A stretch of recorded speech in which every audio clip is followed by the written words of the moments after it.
My sister and her family took over my house and karma struck immediately. I wanted to laugh so hard watching Alex pretending to be a police officer.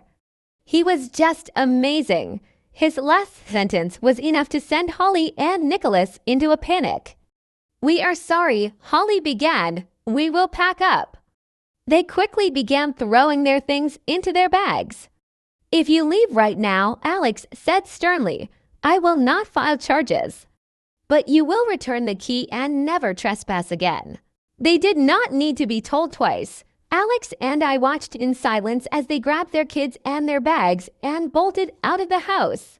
I finally laughed once their car sped away. "You are a lifesaver, Alex," I said, shaking my head in disbelief. "Coffee?" "Sure," he said as he walked in and closed the door behind him. I quickly made 2 cups of coffee before we sat in my now quiet living room. "I cannot believe they just assumed they could live here," Alex said, shaking his head. "I know," I sighed. "Part of me feels guilty, you know? They are family after all, but I just could not let them freeload off me like that." "You did the right thing, Phoebe," Alex reassured me. "They cannot just take advantage of you because their harebrained scheme failed." "I am so glad you messaged me at the right time, Alex," I said, looking at my phone. "I do not know what I would have done without you." "But why did you come dressed up like a police officer?" "Oh, that," Alex chuckled. "I was just messing around with friends, pulling pranks and all. I had no idea my costume would come in handy over here. What a coincidence, right?" "Yeah," I nodded. "What a coincidence."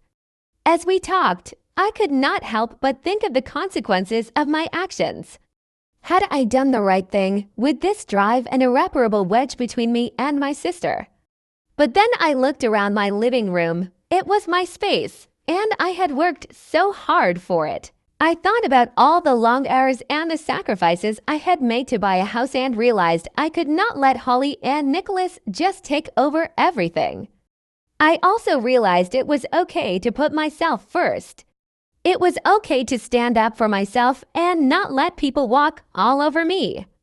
What would you have done if you were in my shoes? Follow for more.